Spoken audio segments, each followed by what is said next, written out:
Hello everyone, welcome to my channel Psycho Study. I am Nishu Rawal, and in this channel you will get the informative and comprehensive videos of psychology honor courses of IGNOU, and I hope that you will like the content. So before jumping to the video, don't forget to subscribe to my channel and hit the bell icon. Hello everyone, welcome back to my channel. तो इस video में हम बीपीसीसी 110 के unit 2 को start करेंगे, methodological approaches in applied social psychology.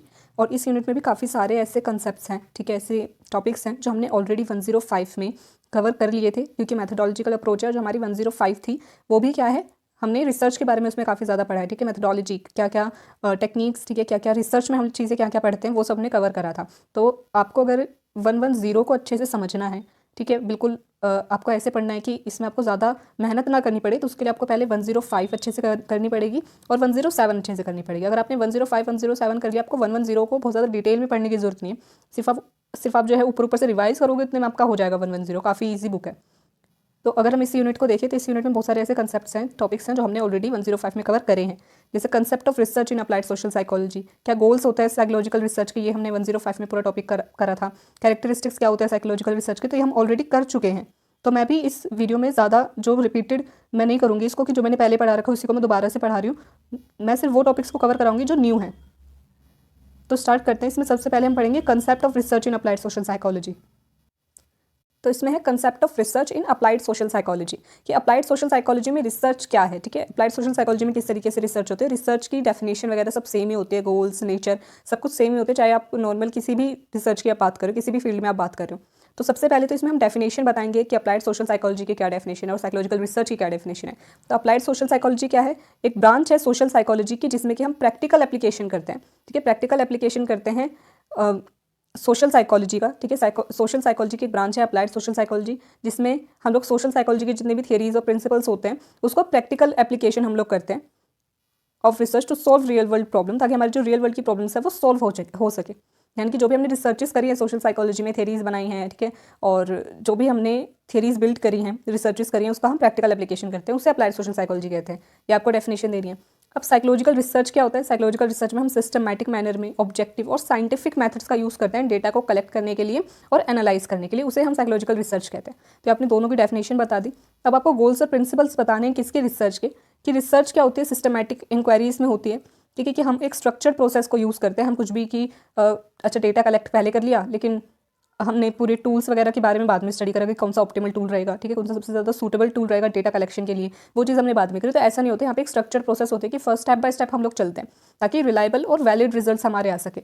तो research में क्या होता है, सिस्टमैटिक इंक्वायरी होती है, ऑब्जेक्टिविटी होती है, हम अपनी पर्सनल ओपिनियंस के बेसिस पर रिसर्च नहीं करते, जो भी फैक्ट्स होते हैं, ऑब्जर्वेबल फिनोमेनाज होते हैं, उसके बेसिस पर हम लोग रिसर्च करते हैं। तो ऑब्जेक्टिविटी होती है, प्रॉब्लम सॉल्विंग होती है, कि रिसर्च हम करते हैं क्यों, ताकि कोई ना कोई प्रॉब्लम सॉल्व हो सके, हमें कुछ एग्जिस्टिंग इन्फॉर्मेशन में कुछ ना कुछ नया ऐड ऑन करना होता है ताकि हमारी कोई ना कोई क्वेश्चन का हमें आंसर मिल सके, कोई ना कोई प्रॉब्लम इशू सॉल्व हो सके। तो सिस्टमैटिक इंक्वायरी होती है, इसमें ऑब्जेक्टिविटी होती है और प्रॉब्लम सॉल्विंग होती है। अब इससे पूछा कि रिसर्च का नेचर कैसा होता है, ये हमें बताना है। तो रिसर्च के बारे में हमें ओवरऑल जितनी इन्फॉर्मेशन है हमारी, वो हमें इस टॉपिक के अंदर बताना है। तो नेचर ऑफ रिसर्च क्या है, कि हम एग्जिस्टिंग नॉलेज में कुछ ना कुछ नया ऐड करते हैं, और क्रिटिकल एंड कॉम्प्लेक्स होती है रिसर्च, कि हम इसमें थोरो इन्वेस्टिगेशन करते हैं, ठीक है, ऊपर ऊपर से सिर्फ स्टडी नहीं करते हैं, काफ़ी डीपली हम इसको एनालाइज करते हैं, इन्वेस्टिगेशन करते हैं, डिटेल्ड इन्वेस्टिगेशन इसमें होती है। इसमें कंट्रोल ऑब्जर्वेशंस होती हैं, कंट्रोल ऑब्जर्वेशन की हम एक लैब के अंदर अगर रिसर्च कर रहे हैं तो सारी जो एनवायरनमेंट होगा, ठीक है, वो हमारे कंट्रोल में होगा, कि टेम्परेचर कितना रहेगा रूम का, ठीक है, और कितने पार्टिसिपेंट्स होंगे, किस एज के पार्टिसिपेंट्स होंगे, नॉइज़ का लेवल कितना रहेगा। तो कंट्रोल्ड कंडीशंस में हम लोग ऑब्जर्वेशन इसमें बना सकते हैं, कर सकते हैं, ताकि एक्यूरेसी आ सके। हम ये कह सकें कि अच्छा स्लीप की वजह से ही जो है एजुकेशन में जो भी लर्निंग है उसमें प्रॉब्लम आ रही है, टेम्परेचर, नॉइज़, इस सब का कोई रोल नहीं था। वो हम तभी कह सकते हैं जब ये सारी चीज़ें हमने कंट्रोल रखी हूँ।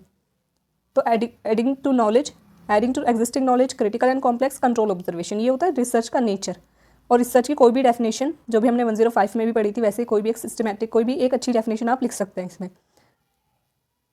अब की कैरेक्टरिस्टिक्स क्या है रिसर्च की, कि रिसर्च सिस्टमैटिक होती है, ऑब्जेक्टिव होती है, प्रॉब्लम ओरिएंटेड होती है, और लास्ट में जो भी हमने रिसर्च करी है, जो भी थियरी बनाई, उसको हम जनरलाइज कर सकते हैं, जो भी फाइंडिंग्स हुई है उसको जनरलाइज कर सकते हैं, यानी कि छोटी सैंपल पे जो हमने पूरी रिसर्च करी थी उससे बड़ी पॉपुलेशन के ऊपर हम लोग जनरलाइज कर सकते हैं कि सबके ऊपर ये बात एप्लीकेबल होती है। तो ये था, हमने थोड़ा बहुत बताया कि रिसर्च क्या है, ठीक है। अप्लाइड सोशल साइकोलॉजी में हम रिसर्च के बारे में क्या बता रहे हैं, वैसे सारा कुछ सेम ही रहेगा, क्योंकि रिसर्च का मतलब ही यही सब होता है कि वो ऑब्जेक्टिव रहेगी, कुछ ना कुछ प्रॉब्लम को सॉल्व करेगी, ठीक है, गोल ओरिएंटेड होगी, प्रॉब्लम ओरिएंटेड होगी, और ऑब्जेक्टिव रहेगी, जनरलाइजेबिलिटी उसमें होती है, सिस्टमैटिक मैथड का हम लोग यूज़ करते हैं, वही रिसर्च होती है। अब है इसमें नेक्स्ट टॉपिक कि गोल्स ऑफ साइकोलॉजिकल रिसर्च बताने। अब ये गोल्स भी हमने 105 में पढ़े थे, सेम गोल्स हैं। स्पेसिफिक जो गोल्स हैं रिसर्च के वो क्या होते हैं कि डिस्क्रिप्शन, जो हमने डेप्रिकॉन ऐप, ये जो हमने एब्रीविएशन बनाई थी, जो हमने फर्स्ट लेटर टेक्निक का यूज़ करा था, डेप्रिकॉन ऐप। तो D for description, E for explanation, pre for prediction, C for control and app का क्या मतलब हुआ, एप्लीकेशन। तो डेप्रिकॉन ऐप है आपके गोल्स ऑफ साइकोलॉजिकल रिसर्च। और ये हमने 105 में अच्छे से पढ़े थे कि डिस्क्रिप्शन क्या है कि हम व्हाट एस्पेक्ट बताते हैं प्रॉब्लम का, कि हम डिस्क्राइब करते हैं बिहेवियर को या फिर किसी भी इशू को कि क्या हो रहा है, वो है डिस्क्रिप्शन। एक्सप्लेनेशन में हम वाई बताते हैं कि क्यों हो रहा है, ठीक है, कोई भी बिहेवियर है तो ऐसा क्यों हो रहा है। आपने कहीं दूर जो है लड़ाई होते हुए देखी, सबसे पहले लड़ाई होते हुए देखना, वो हो गया आपका डिस्क्रिप्शन, कि आपने बताया कि भाई उधर लड़ाई हो रही है, ठीक है, दो लोग आपस में लड़ रहे हैं, किसी ने किसी को मारा या फिर किसी को चोट लगी, किसी को कोई बहुत ज़्यादा चिल्ला रहा है, तो ये हो गया आपका डिस्क्रिप्शन कि आपने डिफाइन करा है प्रॉब्लम को कि क्या हो रहा है, कहाँ हो रहा है, किसके साथ हो रहा है, वो आपका डिस्क्रिप्शन हो गया। एक्सप्लेनेशन बताऊंगी कि ऐसा क्यों हो रहा है, उसके पीछे के रीजन्स आप ढूंढोगे। फिर होता है प्रिडिक्शन, कि आप जो है प्रिडिक्ट करोगे कि क्या रीजन्स हो सकते हैं इसके पीछे के, क्या फैक्टर्स हो सकते हैं जिसकी वजह से ये बिहेवियर हो रहा है, वो आप प्रिडिक्शन करोगे। फिर आप कंट्रोल करोगे कि अच्छा ये रीजन्स है तो इसको हम कैसे ठीक कर सकते हैं, इस प्रॉब्लम को, इस लड़ाई को कैसे रोक सकते हैं, वो हो गया आपका कंट्रोल। फिर एप्लीकेशन की जो आपने फाइंडिंग्स बनाई थी, कि जो आपने सोचा था कि अच्छा ये इंटरवेंशन हो सकती है, ये तरीका हो सकता है जिससे प्रॉब्लम सॉल्व हो सकती है, उसको अप्लाई कर देना। तो ये गोल्स होते हैं साइकोलॉजिकल रिसर्च के।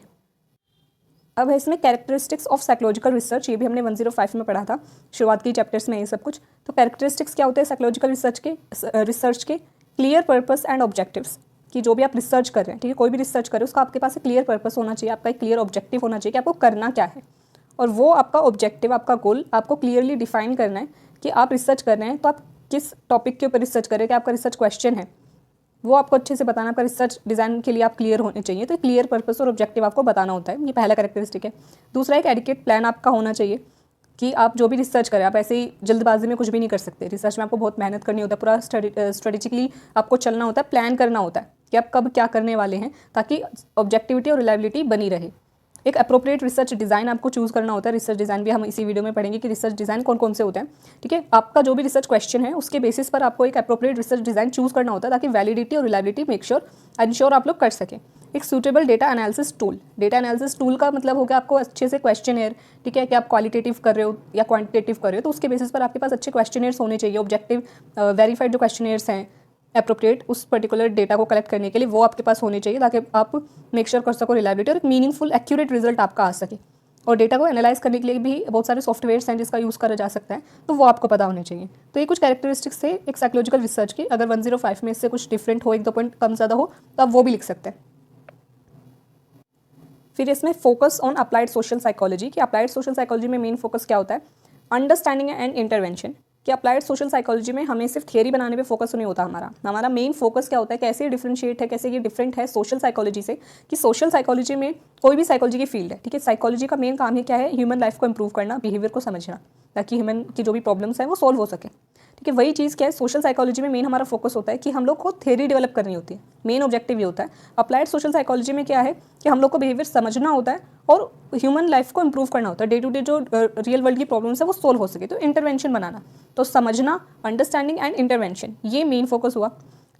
कि जो अप्लाइड सोशल साइकोलॉजी में रिसर्च का क्या मेन फोकस हुआ कि हम लोग को इशू को समझना होता है, सोशल इशू को समझना होता है और उससे रिलेटेड इंटरवेंशंस ड्रॉ करने होते हैं। तो रिसर्च का अप्लाइड सोशल साइकोलॉजी में ये रोल है।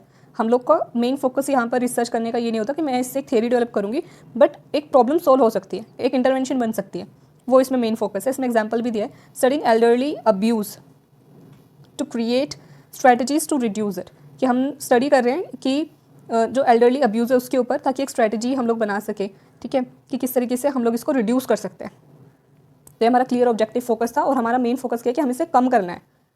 फिर हम एक इंटरडिसिप्लिनरी अप्रोच का इसमें यूज़ कर सकते हैं कि मैं जो भी डेटा लूँगी, ठीक है, जो भी इन्फॉर्मेशन लूँगी वो सिर्फ साइकोलॉजी के ही सब्जेक्ट से या फील्ड से नहीं लूँगी, बल्कि जो दूसरी फील्ड्स हैं, ठीक है, इकोनॉमिक और पॉवर्टी और दूसरी जितनी भी फील्ड्स है, सोशियोलॉजी, सब जगह से मैं इन्फॉर्मेशन ले सकती हूँ। मुझे सिर्फ एक ही फील्ड से सारी इंसाइट्स या सारी इन्फॉर्मेशन नहीं लेनी है, कंबाइन करना है सारी इन्फॉर्मेशन को, क्योंकि मुझे एक ह्यूमन प्रॉब्लम को सॉल्व करना है।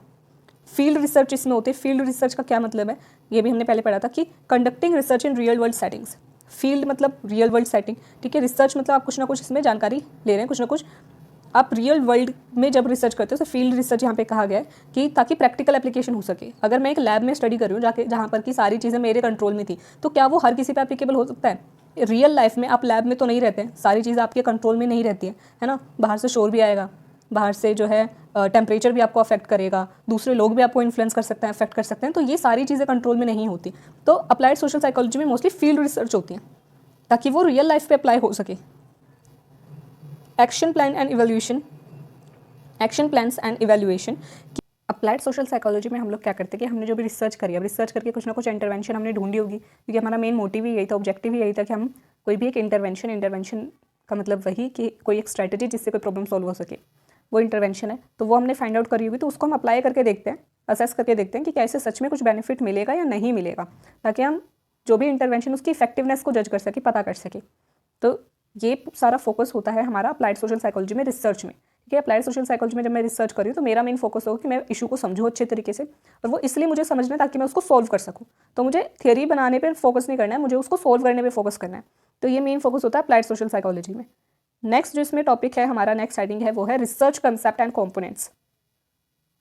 रिसर्च कंसेप्ट्स एंड कॉम्पोनेंट्स में आपको रिसर्च के अंदर जो कंसेप्ट्स, जो कॉम्पोनेंट्स को हम लोग पढ़ते हैं, ठीक है, जिनका यूज़ करा जाता है, वो सब आपको लिखना है। यानी कि एक एक हेडिंग जो भी हमने 105 में पढ़ी थी, ठीक है, वो सब इसमें आपको लिखने है कि कंस्ट्रक्ट्स क्या होते हैं। ठीक है, यूनिट 3 में हमने कंस्ट्रक्ट्स ऑफ वेरिएबल्स पढ़ा था, आपको 2-2 लाइन सबके बारे में बतानी है कि कंस्ट्रक्ट्स क्या होते हैं, वेरिएबल्स क्या होते हैं, पॉपुलेशन एंड सैम्पल क्या है।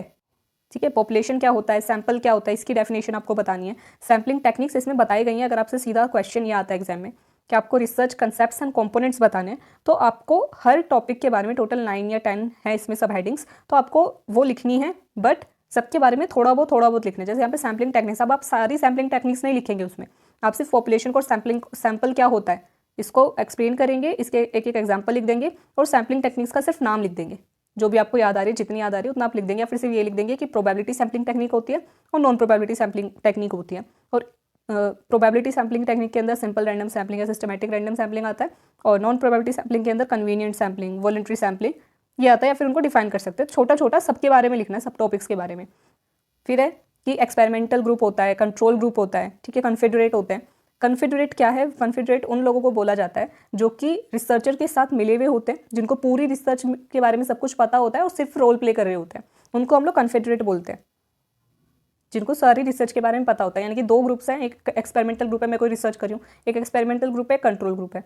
एक्सपेरिमेंटल ग्रुप में वो लोग होंगे जिनको पता होगा, एक्सपेरिमेंटल ग्रुप में वो लोग होंगे जिनके ऊपर मैं कोई मैनिपुलेशन कर सकती हूँ, ठीक है, जिनके ऊपर मैं रियल जो मेरी रिसर्च है वो करूँगी। कंट्रोल ग्रुप वो होगा जिनको प्लेसिबो दिया जाएगा, जो कि वहाँ पर इस वजह से हैं जिनके साथ कोई भी मैनिपुलेशन नहीं करी जाएगी, जिनको कोई भी मूवी नहीं दिखाई जाएगी। जैसे बोबोडोल का एक्सपेरिमेंट था, उसमें क्या था कि 2-3 ग्रुप थे, जिसमें एक ग्रुप को जो है बहुत ज़्यादा, जिसमें 3 ग्रुप थे। जो एक ग्रुप था वो एक्सपेरिमेंटल ग्रुप था, जिसमें उनको दिखाया गया था कि जो बोबोडोल के साथ जो बच्चे हैं वो बहुत ज़्यादा एग्रेसिव बिहेव कर रहे हैं, अब्यूसिव बिहेव कर रहे हैं। वो ए ग्रुप था। फिर दूसरा जो एक्सपेरिमेंटल ग्रुप था उनको दिखाया गया था कि वो बहुत अच्छे से बोबोडोल के साथ खेले। फिर तीसरा जो कंट्रोल ग्रुप था उनको कोई मूवी नहीं दिखाई गई थी। तो कंट्रोल ग्रुप वो होता है जिसके साथ कोई भी एक्सपेरिमेंटल, कोई भी मैनिपुलेशन नहीं करी जाती है, ये देखने के लिए कि क्या जो मेरा रिसर्च है, मैं जिस भी टॉपिक के ऊपर रिसर्च कर रही हूँ, क्या इन्हीं वेरिएबल्स की वजह से चेंजेस आ रहे हैं बिहेवियर में, या फिर ये नेचुरल है, ये देखने के लिए। तो कंट्रोल ग्रुप को एक प्लेसिबो दिया जाता है। ये सब हमने 105 में अच्छे से पढ़ा है। अगर आपको ये टॉपिक्स को डिटेल में पढ़ना है, अगर आपने कोई वीडियो नहीं देखी है 105 की, सीधे आप इस पर आए हो, तो आप पहले वो सब वीडियोस देखो। प्लेलिस्ट में सारी वीडियोस अपलोडेड हैं, तो आप जाकर के पहले उनको समझो, तब जाकर के आपको अच्छे से समझ में आएंगे। फिर इसमें रिसर्च डिज़ाइन। अब रिसर्च डिज़ाइन के बारे में हमने पढ़ा था कि रिसर्च डिज़ाइन का क्या मतलब होता है, कि स्ट्रक्चर हमें प्रोवाइड कराता है कि पूरी रिसर्च कैसे करी जाएगी, कितना पैसा लगेगा, कितना टाइम लगेगा, कौन से टूल्स हम इसमें यूज़ करेंगे, किस तरीके का मेथड यूज़ होगा, क्वालिटेटिव रिसर्च है, क्वांटिटेटिव रिसर्च है, मैं इसमें इंटरव्यू लेने वाली हूँ या फिर मैं क्वेश्चनर का यूज़ करूँगी, तो कौन से क्वेश्चनर यूज़ करे जाएंगे, उसको एनालाइज किस तरीके से करा जाएगा, ये सारी चीज़ें हम लोग रिसर्च डिज़ाइन में लिखते हैं। रिसर्च डिज़ाइन से हमें पता चलता है कि किस तरीके से पूरी रिसर्च करी जाने वाली है, यानी कि एक पूरा स्ट्रक्चर होता है, वो रिसर्च डिज़ाइन होते हैं। अब यहाँ पे टाइप्स ऑफ रिसर्च डिज़ाइन हमें बताएं, जो हमने नहीं पढ़े थे वो हम पढ़ते हैं। अब टाइप्स ऑफ रिसर्च डिज़ाइन में क्या है, एक है ट्रू डिज़ाइन। ट्रू डिज़ाइन का मतलब होता है जहाँ पर हम IV को मैनिपुलेट कर सकते हैं। IV क्या है? इंडिपेंडेंट वेरिएबल, ठीक है, जिसमें हम इंडिपेंडेंट वेरिएबल को मैनिपुलेट कर सकते हैं।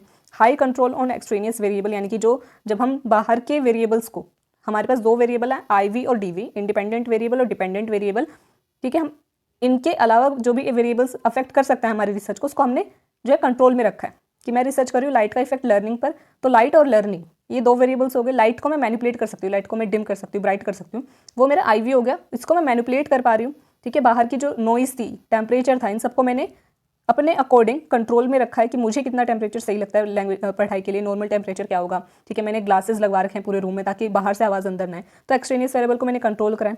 रैंडमाइजेशन है जहाँ पर कि जो भी पार्टिसिपेंट्स हैं उनको मैंने रैंडमली सिलेक्ट करा है, प्रोबेबिलिटी सैम्पलिंग का यूज़ करा है यहाँ पर कुछ भी, और जो पूरी रिसर्च है वो लैब के अंदर हो रही है। ऐसी पूरी रिसर्च को मैं ऐसा जब मैं रिसर्च डिज़ाइन यूज़ करने वाली हूँ उसे मैं ट्रू डिज़ाइन बोलूँगी, ठीक है। ये एक स्पेसिफिक टर्म हो गई जो हम लोग यूज़ करें यहाँ पर, ट्रू डिज़ाइन। इस तरीके के रिसर्च डिज़ाइन को हम लोग क्या बोलेंगे, ट्रू डिज़ाइन। फिर है दूसरा डिज़ाइन फॉल्टी डिज़ाइन।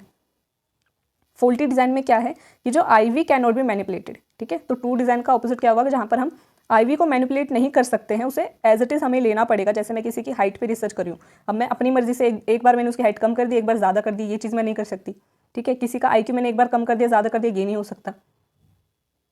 तो ये चीज़ों को मैं किसी का जेंडर में मैनिपुलेट नहीं कर सकती, चेंज नहीं कर सकती। मेरे को पार्टिसिपेंट्स ही ऐसे लेने पड़ेंगे जो कि मेल है या फीमेल है, फिर किसी और जेंडर से बिलोंग करते हैं। मैं अपनी मर्जी से किसी को मेल से फीमेल या फीमेल से मेल चेंज नहीं कर सकती।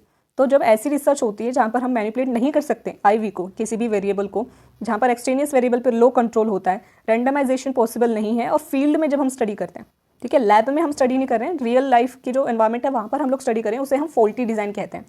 इस तरीके के रिसर्च डिज़ाइन को यहाँ पे एक तरीके से टर्म्स आपको साइकोलॉजी में जो भी रिसर्च में यूज़ करी जा रही है वो आपको पढ़नी है।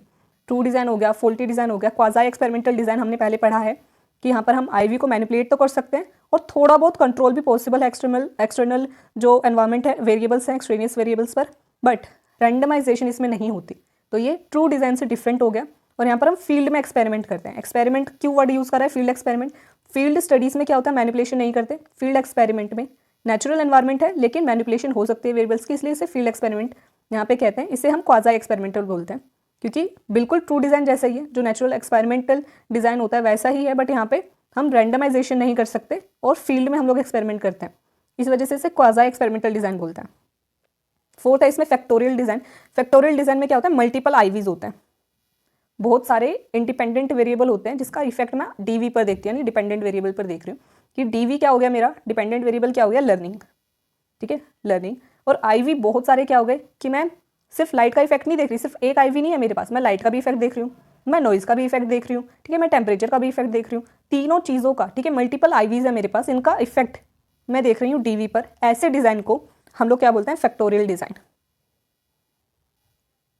फिर लास्ट है इसमें small and design. Small and का मतलब यहाँ पर है कि स्मॉल मतलब छोटा, एंड मान यहाँ पे सैंपल की बात हो रही है, पार्टिसिपेंट्स की बात हो रही है। स्मॉल एंड डिज़ाइन क्या है, जहाँ पे सैंपल होता है बहुत ज़्यादा छोटा, काफ़ी छोटा डिज़ाइन, ताकि मैं कम लोग लूँगी तो उनको मैं इन डेप्थ उनकी स्टडी कर सकती हूँ। तो जब मुझे ऐसी डीप स्टडी करनी है, इन डेप्थ स्टडी करनी है, वहाँ पे सैंपल बहुत छोटा है, तो ऐसे डिज़ाइन को मैं स्मॉल एंड डिज़ाइन बोलूँगी।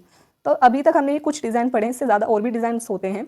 तो टाइप्स ऑफ रिसर्च डिज़ाइन में हमने पढ़ा कि मल्टीपल डिज़ाइंस होते हैं जिसको हमें सिलेक्ट करना पड़ता है कि मेरा जो रिसर्च टॉपिक है क्या उसमें मुझे मैनिपुलेशन करनी है। अगर मैं मैनिपुलेशन कर सकती हूँ तो मैं देखूंगी कि मैं ट्रू डिज़ाइन यूज़ करूँ या क्वाज़ाई डिज़ाइन यूज़ करूँ, ठीक है। और मेरा IV कितने सारे हैं, अगर एक ही IV है तो ट्रू या क्वाज़ाई में से होगा, अगर बहुत सारे IV है तो फैक्टोरियल डिज़ाइन यूज़ करना पड़ेगा। तो ऐसे मुझे डिसाइड करना होता है कि कौन सा रिसर्च डिज़ाइन मेरे रिसर्च टॉपिक से अलाइन होता है, उसके लिए सूटेबल है, अप्रोप्रिएट है, और वो मैं डिसाइड करूँगी। फिर 7 और क्या रिसर्च कंसेप्ट हम लोग, और कौन कौन से रिसर्च के अंदर कंसेप्ट्स आते हैं, कंस्ट्रक्ट्स आते हैं, टर्म्स आती हैं। मेथड्स ऑफ डेटा कलेक्शन, क्या हम different methods of data collection होते हैं हमारे पास जो हम लोग यूज़ करते हैं। तो ये भी हमने पहले काफ़ी डिटेल में हमने पढ़े हैं कि ऑब्जर्वेशन होती है, इंटरव्यू हम लोग यूज़ कर सकते हैं डेटा कलेक्ट करने के लिए, साइकोलॉजिकल टेस्ट का हम लोग यूज़ कर सकते हैं, प्रोजेक्टिव टेक्निक्स का यूज़ कर सकते हैं, क्वेश्चनर्स का यूज़ कर सकते हैं, और सोशियोमेट्री का यूज़ कर सकते हैं। फिर इसमें रिसर्च प्रोसेस 8 नंबर पर।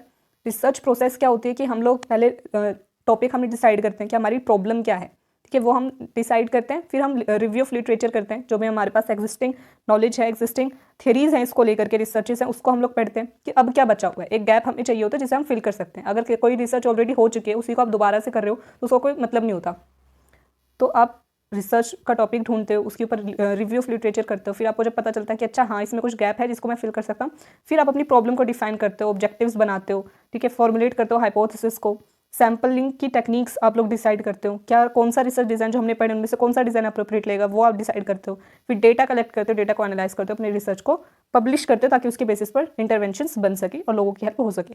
और लास्ट में डेटा एनालिसिस के भी आपके पास क्वालिटेटिव आप एनालिसिस कर सकते हो, क्वांटिटेटिव कर सकते हो, दोनों तरीके आप यूज़ कर सकते हो डेटा एनालिसिस के लिए। तो ये हमने पढ़े। सेकंड जो हमारी हेडिंग थी कि अब हमें रिसर्च कंसेप्ट्स बताने थे कौन कौन से होते हैं, तो टोटल 9 हमने रिसर्च कंसेप्ट्स पढ़े हैं। आपको थोड़ा थोड़ा सबके बारे में बताना होगा, अगर एग्जाम में क्वेश्चन आ जाता है तो थोड़ा थोड़ा सबके बारे में आपको बताना है। नेक्स्ट इसमें जो टॉपिक है, थर्ड हेडिंग है हमारी quantitative research in applied social psychology. Next इसमें टाइप ऑफ क्वांटिटेटिव रिसर्च कि अप्लाइड सोशल साइकोलॉजी में या फिर नॉर्मली भी हम देखें कि क्वांटिटेटिव रिसर्च के कितने टाइप्स होते हैं। तो टोटल हमारे पास यहाँ पे 6 टाइप्स में हम लोग क्वांटिटेटिव रिसर्च को कर सकते हैं, जिसमें सबसे पहले है डिस्क्रिप्टिव रिसर्च। डिस्क्रिप्टिव रिसर्च जैसे नाम से समझ में आ रहा है कि इसमें हम किसी भी फिनोमेना को या किसी भी इवेंट को डिस्क्राइब करेंगे, उसके बारे में बताएंगे ऑब्जर्वेशन करके या फिर रिकॉर्डिंग करके कि वो फिनोमेना आखिर है क्या। उसको सिर्फ डिस्क्राइब करना है, हमें मैनिपुलेशन वगैरह नहीं करनी। ये तब यूज़फुल होती है ये वाली टेक्निक, ये वाला डिज़ाइन, ये वाला मेथड, जब हमारे पास जो भी वेरिएबल्स हैं उनको हम मैनिपुलेट नहीं कर सकते। ठीक है, उन वेरिएबल्स को जब हम मैनिपुलेट नहीं कर सकते तो सिर्फ उसे डिस्क्राइब कर सकते हैं। उसे हम लोग डिस्क्रिप्टिव रिसर्च करते हैं, जिसमें हम वेरिएबल्स को या फिर जो भी फिनोमेना है उसे सिर्फ एक्सप्लेन करें, उसे सिर्फ डिस्क्राइब करें कि वो है क्या। इसमें हम लोग नेचुरलिस्टिक ऑब्जर्वेशन कर सकते हैं इसके अंदर। ठीक है, कि हम बिहेवियर को नेचुरल सेटिंग में ऑब्जर्व करें विदाउट एनी कंट्रोल, उसे हम नेचुरलिस्टिक ऑब्जर्वेशन बोल रहे हैं। केस स्टडी हम कर सकते हैं किसी एक सिंगल इंडिविजुअल पर या फिर एक बहुत ही छोटे से ग्रुप पर या फिर किसी एक सिंगल सिचुएशन को हम बहुत डिटेल में जब स्टडी करते हैं, उसकी इन डेप्थ स्टडी करते हैं, उसे हम केस स्टडी बोलते हैं। तो वो हम इसमें कर सकते हैं। सर्वे मेथड हम कर सकते हैं कि अलग अलग लोगों से, ठीक है, बहुत सारे इंडिविजुअल से हम क्वेश्चनेयर्स फिल करवाएं या फिर इंटरव्यूज़ लें। तो वो हो गया हमारा डिस्क्रिप्टिव रिसर्च, जिसमें हम जो भी फिनोमेना है उसे स्टडी करना चाहते हैं, उसको डिस्क्राइब करना चाहते हैं कि वो है क्या। मैनिपुलेशन इधर नहीं होगी, इस वजह से इसे डिस्क्रिप्टिव रिसर्च बोल रहे हैं। सेकेंड है इसमें कोरिलेशनल रिसर्च। कोरिलेशन आपने 104 में पढ़ा होगा। कोरिलेशन क्या होता है कि हमारे पास जो भी वेरिएबल्स हैं, ठीक है, 2 वेरिएबल है, 2 से ज़्यादा वेरिएबल्स हैं, उनके बीच में जब मैं रिलेशनशिप बनाती हूँ उसे कोरिलेशनल रिलेशनशिप कहते हैं, कोरिलेशनल रिसर्च कहते हैं। अब कोरिलेशन की जो रेंज होती है, ठीक है, हमेशा जो भी आप कोरिलेशन कर रहे हो, ठीक है, जब भी रिसर्च कर रहे हो उसमें कोरिलेशन जब आप बनाओगे वेरिएबल्स में तो नंबर्स में डेटा आता है। ठीक है, नंबर्स में आपका लास्ट में रिजल्ट आएगा और जो भी आपका कोरिलेशन होगा वो +1 और -1 के बीच में रहेगा। ठीक है, +1 -1 भी आ सकता है, लेकिन हमेशा इनके बीच में रहेगा। इससे ज़्यादा कभी भी आपका जो कोरिलेशन की रेंज है वो इससे ज़्यादा नहीं जाएगी। अगर इससे ज़्यादा इट मीन्स कि आपने कैलकुलेशन में गलती करी है। तो -1 और +1 रेंज रहती है कोरिलेशन की, और ये माइनस और जो प्लस के साइन है ये इंडिकेट करते हैं कि क्या डायरेक्शन है, कि नेगेटिव कोरिलेशन है 2 वेरिएबल्स के बीच में या फिर पॉजिटिव कोरिलेशन है। तो ये हमने डिटेल में 104 में पढ़ा था कोरिलेशन के बारे में। और इसमें हमें ये नहीं पता चलता कि ये दोनों कोरिलेट क्यों करते हैं। अच्छा, अगर किसी की स्लीप अच्छी नहीं है तो उसका अगला दिन इतना प्रोडक्टिव नहीं रहता, या फिर स्लीप का और लर्निंग का, ठीक है, स्लीप का या मेमोरी के बीच में मैं कोरिलेशन देख रही हूँ, स्लीप और मेमोरी के बीच में। तो ऐसा रिलेशनशिप है क्यों, कि स्लीप से मेमोरी क्यों इन्फ्लुएंस होती है, फिर अफेक्ट होती है, इसके बारे में हम लोग कोरिलेशन में नहीं पढ़ते। सिर्फ हम ये देखते हैं कि हाँ, स्लीप अगर खराब है, कम कोई इंसान सो रहा है, पूरे 7-8 घंटे की नींद अगर नहीं हो रही है उसकी पूरी, तो उसकी मेमोरी में इन्फ्लुएंस आ रहा है, अफेक्ट हो रही है उसकी मेमोरी। ये हमें पता चल जाएगा कोरिलेशनल रिसर्च से। लेकिन ऐसा क्यों होता है, ये कॉज एंड इफेक्ट हमको इससे कोई इन्फॉर्मेशन नहीं मिलती। तो वो होती है कोरिलेशनल रिसर्च, जिधर हम सिर्फ और सिर्फ रिलेशनशिप देखते हैं कि पॉजिटिव है या नेगेटिव है और कितना ज़्यादा कोरिलेट करते हैं। अगर +1 और या फिर -1 आपका रिजल्ट आता है, कोरिलेशन आ रही है, इट मीन्स कि वो ज़्यादा बहुत ही स्ट्रांगली कोरिलेट कर रहे हैं, पॉजिटिव या फिर नेगेटिव, लेकिन बहुत स्ट्रॉन्ग कोरिलेशन है। थर्ड है इसमें एक्सपेरिमेंटल रिसर्च, जैसे नाम से समझ में आ रहा है कि इसमें हम एक्सपेरिमेंट करेंगे। इट मीन्स कि यहाँ पर मैनिपुलेशन हो सकती है वेरिएबल्स की। इंडिपेंडेंट वेरिएबल जो है हमारा IV, उसे हम कंट्रोल कंडीशन में अपनी तरीके से कितना भी मैनिपुलेट कर सकते हैं, वो हमारी एक्सपेरिमेंटल रिसर्च होती है। इसमें इंटरनल वैलिडिटी बहुत हाई होती है और एक्सटर्नल वैलिडिटी लो होती है। अब ये इंटरनल एक्सटर्नल क्या है, इंटरनल वैलिडिटी हाई है, इट मीन्स कि जो मेरा रिसर्च का रिजल्ट आया है, ठीक है, रिसर्च का जो रिजल्ट आया है वो इन्हीं वेरिएबल्स को मैनिपुलेट कर आया है, बाहर का कोई भी एक्सट्रेनियस वेरिएबल की वजह से रिजल्ट नहीं आया है। तो इंटरनल वैलिडिटी की जो भी रिजल्ट आया वो ज़्यादा वैलिड है, वो इंटरनल वैलिडिटी है। लेकिन अगर मैंने कोई कंट्रोल कंडीशन में अपनी रिसर्च करी है, कि मैंने नॉइज़ भी रोक दी, मैंने टेम्परेचर भी कंट्रोल कर दिया, है ना, और मैं इस वजह से कह पा रही हूँ कि सिर्फ लाइट की डिम या फिर ब्राइट होने की वजह से लर्निंग के ऊपर इफेक्ट आया है, ठीक है, तो लाइट का इतना इन्फ्लुएंस होता है। लेकिन नेचुरल सेटिंग्स में अगर आप अपनी रियल लाइफ को देखो, तो अभी आप जब पढ़ रहे हो, ठीक है, तो टेम्परेचर भी है, उधर नॉइज़ भी आ रही होगी बाहर से, और भी मल्टीपल फैक्टर्स हो सकते हैं, डिस्ट्रैक्शन हो सकती है, बहुत सारी चीज़ें हो सकती हैं। तो एक्सटर्नल वैलिडिटी एक्सपेरिमेंटल रिसर्च की लो होती है, क्योंकि जब हम किसी कंट्रोल कंडीशन में मैं एक्सपेरिमेंट करके बाहर पूरी ऑडियंस के लिए, ठीक है, सबके लिए, पूरी पॉपुलेशन के लिए वो जनरलाइज कर रही हूँ कि अभी सब पे लागू हो गई, तो वहाँ पर थोड़ी प्रॉब्लम आ जाती है। तो एक्सपेरिमेंटल रिसर्च की इंटरनल वैलिडिटी तो हाई है बट एक्सटर्नल वैलिडिटी लो है। और यहाँ पर क्या होता है कि जो भी हम सैम्पल्स होते हैं उनको रैंडमली सिलेक्ट करते हैं, यानी कि जो प्रोबेबिलिटी सैम्पलिंग है उसका हम लोग यूज़ करते हैं। नेक्स्ट है इसमें फोर्थ नॉन एक्सपेरिमेंटल रिसर्च।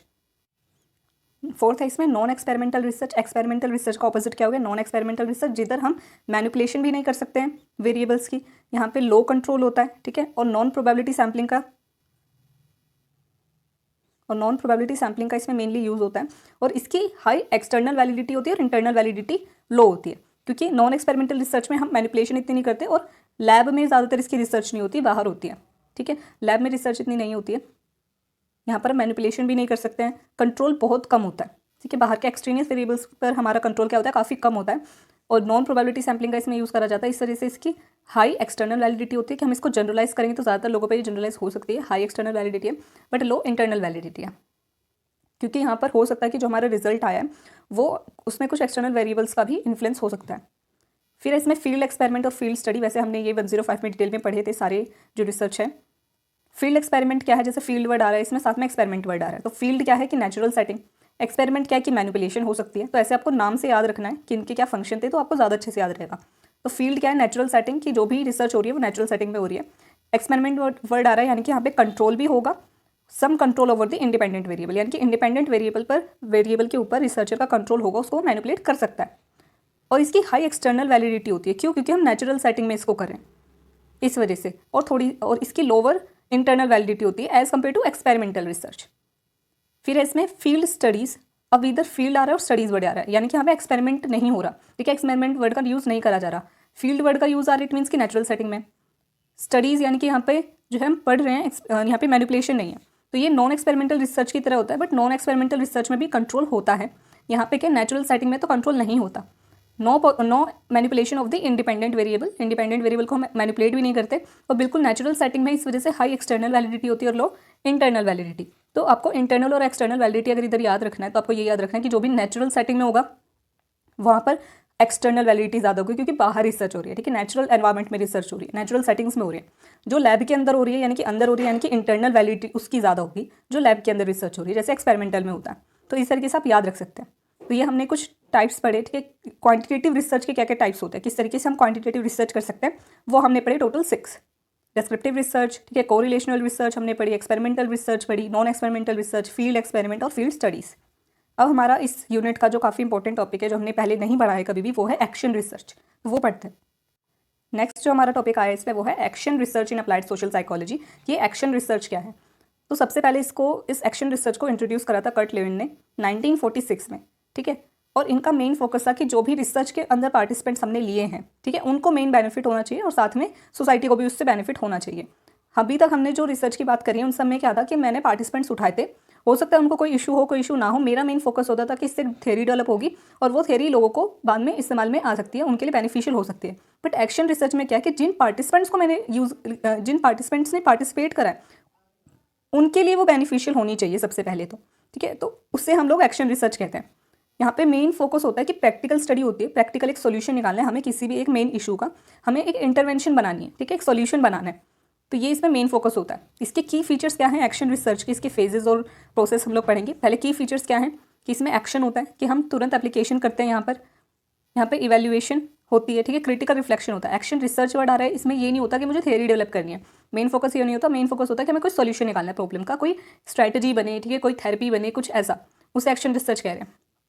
तो यहाँ पर एक्शन, इवैल्यूएशन, ठीक है, क्रिटिकल रिफ्लेक्शन, ये सब आता है। कोलैबोरेशन एंड पार्टिसिपेटिव, जो भी रिसर्च है, जो एक्शन रिसर्च है, यहाँ पे क्या होगा, जो पार्टिसिपेंट्स हैं वो भी अपने इंसाइट्स बता सकते हैं कि उनकी नज़र में क्या प्रैक्टिकल सोल्यूशंस हो सकते हैं। पहले जो रिसर्चेस अब तक हमने पढ़ी है उसमें क्या था कि रिसर्चर को ज़्यादा नॉलेज होती थी, वो अपने अकॉर्डिंग मैनिपुलेशन वगैरह सब कुछ कर रहा है। बट एक्शन रिसर्च में क्या है, जो पार्टिसिपेंट्स हैं वो भी अपने इंसाइट्स बता सकते हैं, वो भी क्या उनको लगता है कि उनकी तरफ से क्या ऑप्टिमल सोल्यूशंस हो सकते हैं, या फिर जो सोल्यूशन रिसर्चर्स को लग रहा है, या फिर जो भी सोल्यूशन वो लोग सोच रहे हैं, हो सकता है कि वो इफेक्टिव ना हो, तो पार्टिसिपेंट्स उन्हें बता सकते हैं कि उनकी नज़र में क्या इफेक्टिव सोल्यूशंस हो सकते हैं, या फिर जो भी हमने इंटरवेंशन बनाई है इसको और मॉडिफाई करने की जरूरत है तो किस तरीके से मॉडिफाई कर सकते हैं। तो कोलैबोरेटिव और पार्टिसिपेटिव रिसर्च होती है action research. Specific to a context और सिचुएशन, किसी एक स्पेसिफिक कॉन्टेक्स्ट या सिचुएशन से रिलेटेड हो सकती है एक्शन रिसर्च, कि मैं अपनी क्लास के स्टूडेंट्स पर देख रही हूँ कि भाई ये लोग को मेमोरी में इतना प्रॉब्लम क्यों हो रहा है, इन लोग से याद क्यों नहीं हो पा रहा है, या फिर इन लोग को पढ़ाई में मन क्यों नहीं लग रहा है। तो मेरी वो जो 30 स्टूडेंट्स की क्लास है मैं सिर्फ उनके लिए देख रही हूँ, तो वो एक स्पेसिफिक सिचुएशन और उन्हीं स्टूडेंट्स के लिए स्पेसिफिक हो गई मेरी रिसर्च कि मैं उनके लिए कुछ एक ऑल्टर्ड सोल्यूशन ढूंढ रही हूँ या फिर इंटरवेंशन ड्रॉ कर रही हूँ। फिर है knowledge is created through actions and applications. हमें कैसे पता चलेगा कि भाई मैंने जो इंटरवेंशन बनाई है वो कैसे वर्क कर रही है नहीं कर रही है, उसको मॉडिफिकेशन की ज़रूरत है। मैंने जो भी नॉलेज मेरे पास है मैंने उसको अप्लाई करा, ठीक है, मैंने इंटरवेंशन को अप्लाई करा और जब उसके लिए एक्शन लिया फिर मुझे पता चला कि अच्छा इसमें मॉडिफिकेशन की ज़रूरत है। तो एक्शन और एप्लीकेशन के बेसिस पर हम नॉलेज को और ज़्यादा गेन करते हैं। Can involve problem solving to improve practices. Problem solving जो टेक्निक्स हमने पढ़ी है उनका हम लोग यूज़ करते हैं। फाइंडिंग्स आर नॉट कंक्लूसिव और एब्सोल्यूट। अब जो भी फाइंडिंग्स है ज़रूरी नहीं है कि वो जो मैंने अपने 30 स्टूडेंट्स के ऊपर जो एप्लीकेशन करी है इंटरवेंशन वो हर बच्चे के लिए एप्लीकेबल हो, वो सिर्फ उनके लिए एप्लीकेबल है। तो कंक्लूजन जो भी है वो एब्सोल्यूट फाइंडिंग्स नहीं हो सकती कि भाई अच्छा किसी को भी स्टडी में कॉन्सेंट्रेशन में प्रॉब्लम है तो यही 4 तरीके जो मैंने बताए इसको अप्लाई कर लो उससे सब सोल्यूशन दूर हो जाएंगे। नहीं, डिफरेंट हो सकते हैं, एब्सोल्यूट फाइंडिंग नहीं होती, वो सिर्फ एक ऑल्टर्ड सोल्यूशन होता है उन पर्टिकुलर स्पेसिफिक स्टूडेंट्स के लिए। फिर इसमें कैरेक्टरिस्टिक्स कि एक्शन रिसर्च के कैरेक्टरिस्टिक्स क्या हैं। पार्टिसिपेटरी होती है एक्शन रिसर्च, डेमोक्रेटिक होती है और contribution to knowledge and social change. Participatory जैसे हमने पढ़ा कि जो पार्टिसिपेंट्स हैं वो भी रिसर्च में पार्टिसिपेट करते हैं, अपना एक्सपीरियंस अपने इंसाइट्स शेयर करते हैं। डेमोक्रेटिव कि यहाँ पर सभी पार्टिसिपेंट्स को इक्वल माना जाता है, ये नहीं होता कि अच्छा ये बच्चा छोटा है मुझसे तो अच्छा ये तो एक स्कूल का स्टूडेंट है तो इसको क्या नॉलेज होगी, हम इससे जो है इसकी नॉलेज को कंसीडर नहीं करेंगे, ऐसा नहीं होता। तो डेमोक्रेटिक होती है एक्शन रिसर्च। साथ में जब हम कोई भी एप्लीकेशन करते हैं, ठीक है, अपनी इनसाइट्स डालते हैं, अपनी एप्लीकेशन करते हैं इंटरवेंशन की, फिर हमें पता चलता है अच्छा इसमें ये प्रॉब्लम है तो हम इसे कैसे दूर कर सकते हैं, इसको कैसे मॉडिफाई कर सकते हैं, तो उससे हमें और नॉलेज मिलती है। तो ये नॉलेज को भी कंट्रीब्यूट करती है एक्शन रिसर्च। साथ में सोशल चेंज, यानी कि जब कोई प्रॉब्लम सॉल्व होगी तो एक पॉजिटिव सोशल चेंज निकल करके आएगा, ये इसका मेन एम भी होता है और इससे सोशल चेंज आता भी है। तो ये हमने अब तक थोड़ा सा इंट्रोडक्शन, क्या मेन फीचर्स होते हैं एक्शन रिसर्च के, उसके बारे में थोड़ा सा पढ़ा, क्या उसके कैरेक्टरिस्टिक्स होता है वो हमने पढ़ा। अब हम पढ़ेंगे कि क्या फेजेस क्या होते हैं एक्शन रिसर्च के, ठीक है, कैसे ये काम करती है। अब है फेजेस ऑफ एक्शन रिसर्च कि सबसे पहले तो हम प्लान करेंगे कि कोई भी सिचुएशन को सबसे पहले समझेंगे हम लोग, ठीक है, प्रॉब्लम को आइडेंटिफाई करेंगे कि क्या प्रॉब्लम क्या है इस सिचुएशन में, किसको मुझे दूर करना है, क्या प्रॉब्लम को दूर करा जाना है, मेन बेस क्या है उस प्रॉब्लम का, वो कॉज क्या है वो हम जानेंगे। कि अच्छा मेरी क्लास में स्टूडेंट्स के स्कोर बहुत ज़्यादा कम आ रहे हैं, ठीक है, तो मैं ये देखूंगी कि उनको प्रॉब्लम क्या है, कि उनका पढ़ाई में मन ही नहीं लगता। मेन प्रॉब्लम ये उनको ये नहीं कि उनको समझ में नहीं आती है चीज़ें या फिर उनको याद नहीं रहती, उनका मन ही नहीं करता पढ़ने का, तो ये प्रॉब्लम है। तो मुझे पहले वो प्रॉब्लम समझनी है और उस अपने गोल से सेट करने हैं, तो वो आएगा पहला फेज प्लानिंग। दूसरा होगा फैक्ट फाइंडिंग कि मैं डेटा कलेक्ट करूँगी, मैं बहुत सारी बुक्स के थ्रू या सर्वेस के थ्रू, इंटरव्यूज़, ऑब्जर्वेशन के थ्रू मैं डेटा कलेक्ट करूँगी, नॉलेज लूँगी, इंसाइट्स गेन करूँगी उस पर्टिकुलर प्रॉब्लम को लेकर के कि बच्चों का या स्टूडेंट्स का आज के टाइम पे मन क्यों नहीं लग रहा है पढ़ाई में। तो ये मैं फैक्ट्स फाइंड करूँगी, सेकंड फेज हो गया। थर्ड हो गया एग्जीक्यूशन कि अच्छा मेरे को पता चल गया क्या प्रॉब्लम है, मुझे ये पता चल गया ये प्रॉब्लम क्यों अराइज हुई है, कैसे इसके बारे में सारी इंसाइट्स मैंने ले लिया। अब मैं एग्जीक्यूट करूँगी अपने प्लान को, ठीक है, मैंने प्लान अपना बना लिया है, इंटरवेंशन बना लिया, तो मैं डेवलप करूँगी पहले तो इंटरवेंशन को, अपने एक्शन प्लान को, फिर उसे अप्लाई करूँगी, यानी कि इंटरवेंशन स्ट्रैटेजीज़ को अप्लाई करूँगी। फिर अपने प्लान्स को मैं क्या कर दूँगी, एग्जीक्यूट कर दूँगी, और अगर कोई भी नेसेसरी एडजस्टमेंट्स मुझे लगती हैं बाद में तो उसको भी मैं एडजस्ट कर सकती हूँ। तो ये 3 फेजेस में हमने पढ़ा एक्शन रिसर्च कैसे काम करते हैं। पहले प्लान करेंगे, फिर हम फैक्ट्स को फाइंड करेंगे, फिर हम उसको एग्जीक्यूशन कर देंगे। अब हम पढ़ेंगे टाइप्स ऑफ एक्शन रिसर्च क्या है। अब है इसमें टाइप्स ऑफ एक्शन रिसर्च, और जो ये एक्शन रिसर्च वाला क्वेश्चन है ये एग्जाम में आ सकता है पूरे 5 से 10 मार्क में, 5 to 10 मार्क्स में, तो ये ज़रूर करके जाना है इस यूनिट में से, क्योंकि यही एक ऐसा टॉपिक है इस पूरे चैप्टर में जो कि पहले हमने नहीं पढ़ा है। फिर इसमें types of action research, total 4 types की एक्शन रिसर्च होती है। सबसे पहले इसमें diagnostic action research. Diagnostic action research में हम क्या करते हैं, प्रॉब्लम को फाइंड करेंगे। ये वो एक्शन रिसर्च है जब मुझे यही नहीं समझ में आ रहा कि भाई प्रॉब्लम है क्या, तो उसके रूट को उसको जानने के लिए अगर मुझे कोई रिसर्च करनी है उसे डायग्नोस्टिक एक्शन रिसर्च बोलेंगे। जैसे जब कोविड हुआ था तो पहले तो लोगों को यही नहीं पता चल रहा था कि कोविड है क्या, ठीक है, कैसे ये आया है, क्या कहाँ से इसका सोर्स था, इसके बारे में पूरी नॉलेज गेन करने के लिए जो रिसर्च है उसे डायग्नोस्टिक एक्शन रिसर्च बोलेंगे। ठीक है, analyse and understand the problem in depth कि प्रॉब्लम है क्या, कि ये छूने से फैल रहा है या फिर ये हवा से फैल रहा है, ठीक है, या फिर ये खाने से फैल रहा है, हमें वो नॉलेज चाहिए, हमें वो समझना है कि प्रॉब्लम है क्या, इन डेप्थ उसकी नॉलेज चाहिए, उसे डायग्नोस्टिक एक्शन रिसर्च कहेंगे। Helps in identifying the root cause and potential solutions. कि अच्छा टच करने से, ठीक है, छूने से फैल रहा है तो हमने क्या कर दिया, लॉकडाउन करवा दिया कि भाई अब ये एटलीस्ट फैलेगा नहीं, तो क्या पोटेंशियल सॉल्यूशंस हो सकते हैं वो हमें कैसे पता चलेगा, जब हमें कोज पता चल रहा है। तो वो डायग्नोज करने के लिए जैसे आप किसी डॉक्टर के पास भी जाते हो तो वो सबसे पहले ये फाइंड आउट करता है कि अच्छा आपको खांसी जुकाम हो रहा है तो इसका रूट कोज क्या है, आपने कुछ ठंडा खाया तो उसकी वजह से, या फिर आपको किसी चीज़ से एलर्जी है, तो उसके हिसाब से वो सबसे पहले आपको डायग्नोज करेगा। तो डायग्नोस्टिक एक्शन रिसर्च सबसे पहले। सेकेंड है participant action research. Participant action research involves those who will implement the action और इंटरवेंशंस। कि अगर मैं स्टूडेंट्स को लेकर के उनके ऊपर रिसर्च कर रही हूँ तो मुझे मैं ये देख रही हूँ कि अच्छा इनका पढ़ाई में मन कैसे लग सकता है, ये मेरी रिसर्च है। अब मैं उन स्टूडेंट्स की जिसके ऊपर मैं रिसर्च कर रही हूँ वो 30 स्टूडेंट्स, मैं क्या करूँगी उनसे भी पूछूंगी कि तुम्हारा मन क्यों नहीं लगता है, ठीक है। उनके बिना नहीं हो सकती है, उनके बिना उनका सोल्यूशन प्रॉब्लम सॉल्व नहीं हो सकती, तो उनका भी पार्टिसिपेट करना बहुत ज़्यादा ज़रूरी है। तो पार्टिसिपेंट ऑब्जर्व एक्शन रिसर्च का अगर आप नाम देखो तो इसमें वर्ड ही आ रहा है सबसे पहले पार्टिसिपेंट। तो आपको ये याद रखना है कि चाहे नाम में पार्टिसिपेंट एक्शन रिसर्च आ रहा है, यानी कि इसमें पार्टिसिपेशन होगी किसकी, जो भी पार्टिसिपेंट्स हैं उनकी, ताकि वो एक्शन जो है वो अच्छे से इंप्लीमेंट हो सके, जो भी इंटरवेंशन है वो अच्छे से काम कर सके। Helps in dealing with any resistant and ensure the relevance of the intervention. कि अगर स्टूडेंट्स बोले कि भाई हमें ये सब्जेक्ट या फिर मेरा जो ये कोर्स है मुझे इसमें ही इंटरेस्ट नहीं है, तो वहाँ पर आप उनको कितना ही कर लो वो नहीं पढ़ पाएंगे, क्योंकि उनको उस कोर्स में इंटरेस्ट नहीं, उनको किसी और कोर्स में इंटरेस्ट था, या फिर उनको जो ये टेक्निक मैं अगर यूज़ कर रही हूँ नॉर्मल चौक और ब्लैक बोर्ड्स पर पढ़ाने वाली, उनको वो नहीं पसंद, उनको चाहिए एनिमेशन वीडियोस, तो वो उससे ज़्यादा अच्छे से पढ़ सकते हैं। तो मैं उनका भी रोल प्ले होगा वहाँ पर, वो भी अपनी इनसाइट्स अपने एक्सपीरियंसेस मेरे साथ शेयर करेंगे ताकि उनकी प्रॉब्लम सॉल्व हो सके। तो पार्टिसिपेंट एक्शन रिसर्च में जो पार्टिसिपेंट्स हैं वो भी पार्टिसिपेट करते हैं ताकि उनकी प्रॉब्लम, वो जो भी रेसिस्टेंस आ रहा है, ठीक है, जो भी रुकावट आ रही है उनके सॉल्यूशन में, ताकि उनकी प्रॉब्लम सॉल्व हो सके, वो दूर हो सके। तो डायग्नोस्टिक एक्शन रिसर्च हमने पढ़ा, पार्टिसिपेंट एक्शन रिसर्च हमने पढ़ा। थर्ड है इसमें empirical action research. Empirical action research की regularly monitors the action taken, may involve an external researcher to ensure objectivity.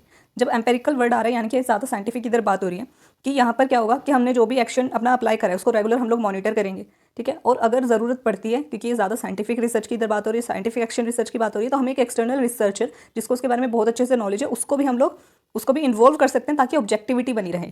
मैं अपनी सब्जेक्टिविटी ना डाल दूँ उसमें, अपने बायसेस ना डाल दूँ, तो वहाँ पे उसको मॉनिटर करते रहना। और एक सीनियर से, ठीक है, एक प्रॉपर रिसर्चर से हम लोग, एक्सपीरियंस रिसर्चर से हम लोग जो है रिसर्च की ऑब्जेक्टिविटी को मेक श्योर करें, उसे मैं एम्पेरिकल एक्शन रिसर्च कहूँगी। फिर लास्ट है इसमें एक्सपेरिमेंटल एक्शन रिसर्च। पहले था एम्पेरिकल, अब है एक्सपेरिमेंटल एक्शन रिसर्च। इस टाइप में क्या है कि यहाँ पर हम जो भी इंटरवेंशन स्ट्रैटेजीज हमने बनाई है, ठीक है, उसकी इफेक्टिवनेस को जज करेंगे, ठीक है, उसकी इफेक्टिवनेस को स्टडी करेंगे। Use experimental methods to test hypothesis and measure outcomes. कि मैं देख रही हूँ कि जब मैंने कोई मेडिसिन बनाई है जो कोविड को दूर कर सकती है, या फिर जो मैंने मेडिसिन बनाई वो किसी एक हेल्थ इशू है उसको वो दूर कर सकती है, तो मैं उस मेडिसिन की ऑब्जेक्टिविटी को जज करूँगी, ठीक है। मैं ये देखूंगी कि क्या ये मेडिसिन से सच में इन पार्टिसिपेंट्स की जो कोई भी इशू है, हेल्थ इशू है, क्या वो दूर हो सकती है। या फिर कोई मैंने थेरेपी ऐसी बनाई है जिस थेरेपी के लिए मैं बोल रही हूँ कि इस थेरेपी से डिप्रेशन के लोगों को हेल्प हो सकती है। तो वो जो इंटरवेंशन स्ट्रैटेजी मैंने बनाई है, वो जो थेरेपी मैंने बनाई है, उसका हाइपोथेसिस बनाना कि अच्छा ये जो थेरेपी है, ये पर्टिकुलर थेरेपी इस पर्टिकुलर डिसऑर्डर को ठीक कर सकती है, जिनके ऊपर ये थेरेपी यूज़ करी गई है उन सबका डिप्रेशन कम हुआ है। तो मैं उसको पूरे को जज करूँगी, ठीक है, उसका ऊपर पूरी रिसर्च करूँगी, पूरा हाइपोथेसिस, फिर ऑब्जेक्टिव बनाना, डेटा कलेक्ट करना, फिर डेटा को एनालिसिस करना, स्टैटिस्टिक्स को यूज़ करके, फिर जो भी मेरा रिजल्ट आएगा उससे ये जनरलाइज करना कि हाँ इससे ये फ़ायदा हो सकता है। वो जो पूरी एक्सपेरिमेंट की तरह जो रिसर्च हुई है, जिसमें मैनिपुलेशन भी हो सकती है, ठीक है, कई पार्टिसिपेंट्स ऐसे होंगे जिनको थेरेपी दी गई, कईयों को नहीं दी गई, तो फिर उससे मैं कंपेयर करके अपनी पूरी एक्शन रिसर्च को चेक कर सकती हूँ। यहाँ पे मेरा जो सैंपल भी होगा वो भी वही लोग होंगे कि जिनको उस थेरेपी की नीड है। तो ये हो गई एक्सपेरिमेंटल एक्शन रिसर्च। तो यहाँ पे हमने टाइप्स ऑफ एक्शन रिसर्च पढ़ी, टोटल 4। डायग्नोस्टिक एक्शन रिसर्च, जिसमें हम प्रॉब्लम को फाइंड आउट करने के लिए जो एक्शन रिसर्च कर रहे हैं वो डायग्नोस्टिक एक्शन रिसर्च हो गई। पार्टिसिपेंट एक्शन रिसर्च, जहाँ पे पार्टिसिपेंट्स का इन्वॉल्व होना बहुत ज़्यादा ज़रूरी है उनकी प्रॉब्लम को सॉल्व करने के लिए, वो पार्टिसिपेंट एक्शन रिसर्च है, जहाँ पे उनसे भी इंसाइट उनकी ली जाएगी, उनका एक्सपीरियंस लिया जाएगा। थर्ड एम्पेरिकल एक्शन रिसर्च, जब कोई रिसर्च ऐसी है जहाँ पर आपको बहुत ज़्यादा ऑब्जेक्टिविटी की ज़रूरत है, वहाँ पर आप रिसर्चर्स को जो है इन्वॉल्व करेंगे अपनी रिसर्च में, और जो भी एक्शन आपने लिया है, ठीक है, उसकी ऑब्जेक्टिविटी को, उसके इफेक्टिवनेस को जज करने के लिए, स्टडी करने के लिए आप बाहर से एक्सटर्नल को बुलवा रहे हैं, ठीक है, एक्सटर्नल रिसर्चर को की हेल्प ले रहे हैं, तो वो आपका एम्पेरिकल एक्शन रिसर्च होगा, जिसमें आप मॉनिटर करते रहेंगे जो भी आप एक्शन ले रहे हैं उससे। लास्ट इसमें एक्सपेरिमेंटल एक्शन रिसर्च।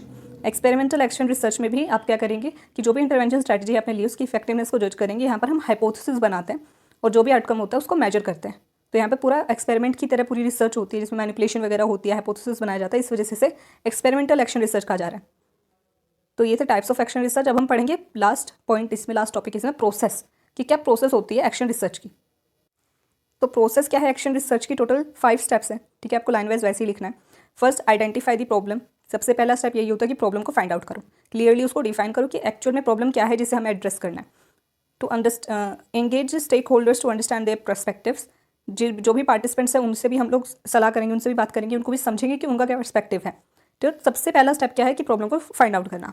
सेकंड है डेवलप एन एक्शन प्लान, कि अच्छा आपने ये पता कर लिया प्रॉब्लम क्या है, अब आपको कैसे उस प्रॉब्लम को दूर करना है, ठीक है, कैसे आप स्टेप बाय स्टेप चलेंगे, वो स्टेप्स आपको बनाने हैं, एक डिटेल प्लान आपको बनाना है। कि आप कैसे पूरा प्लान को एग्जीक्यूट करेंगे, प्लान आपको बना के रखना है।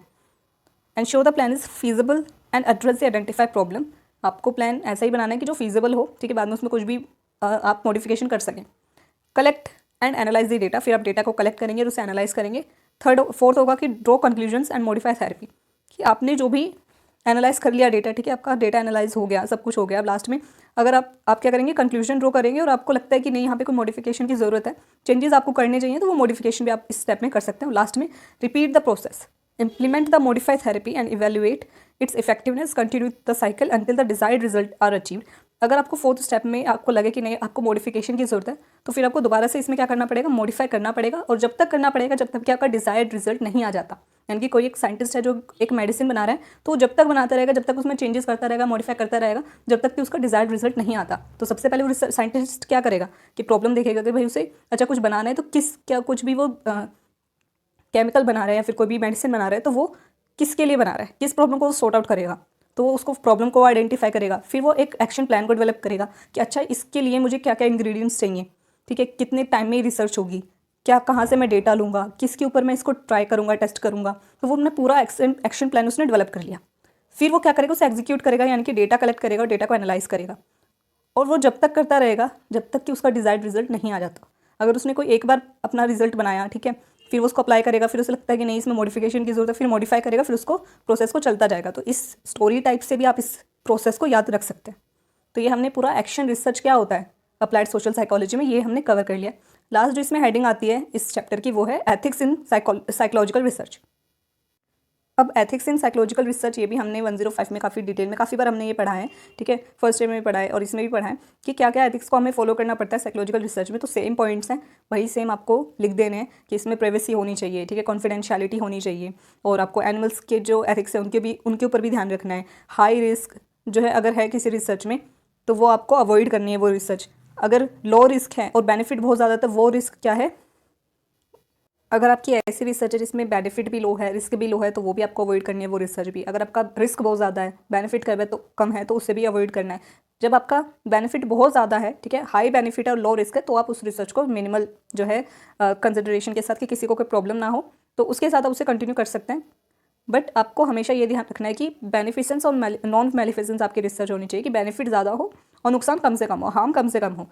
प्राइवेसी और कॉन्फिडेंशियलिटी का आपको ध्यान रखना है, ठीक है, एनोनिमिटी, कि जो रिसर्च है जो भी रिसर्च हो रही है उसमें जो रिसर्चर है उसे भी पार्टिसिपेंट्स के बारे में कुछ नहीं पता है कि उस पार्टिसिपेंट का क्या नाम है क्या है, तो वो भी आप मेक श्योर कर सकते हैं। ऐसा भी आप कर सकते हैं, एनोनिमिटी भी रख सकते हैं। पार्टिसिपेंट्स में object to others knowing they participated but not sharing performance details,